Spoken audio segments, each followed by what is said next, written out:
bayabas po ako dito. Kasi tingnan nyo yung, ito po yung dahon ng bitter leaf. Ito yung kinakain ko kapag masama yung pakiramdam ko. Masama yung tiyan ko. Ito yung tanim ko na maganda. O, tingnan nyo kung saan nakalagay. Kaya kailangan ko itong linisin dito. So, nakalagay lang siya dito. Tsaka wala pa akong time para maglinis dito. Ito, lilinisin ko pa.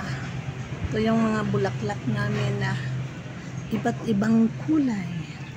Meron pang papaya na iwan kung ano pang nangyari sa papaya na yun. Ayun, ang papaya. Doon pa ako.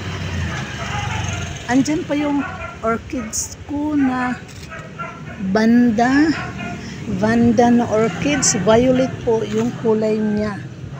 Hindi ko na naalagaan.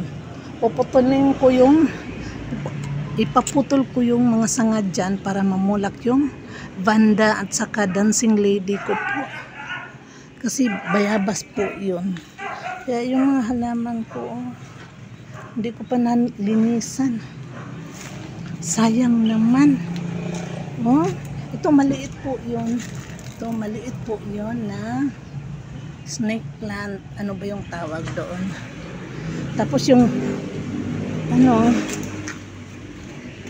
ito, oh, ang layo pa naman nakuha dito, doon sa bundok. Kinuha ko ito sa bundok. Tsaka meron pa ako ditong maraming halaman. Saan ba yun? Nasa ilalim. Ito. Yang may puti na dahon. Maganda yan. Maganda yun. Yan. Yung puti na dahon na yan. Maganda yan. Maganda yan. Ayusin ko yun pag meron akong panahon. Kasi kawawa naman yung mga tanim ko. Nalabungan na ng damo-damo. Kailangan kong muna.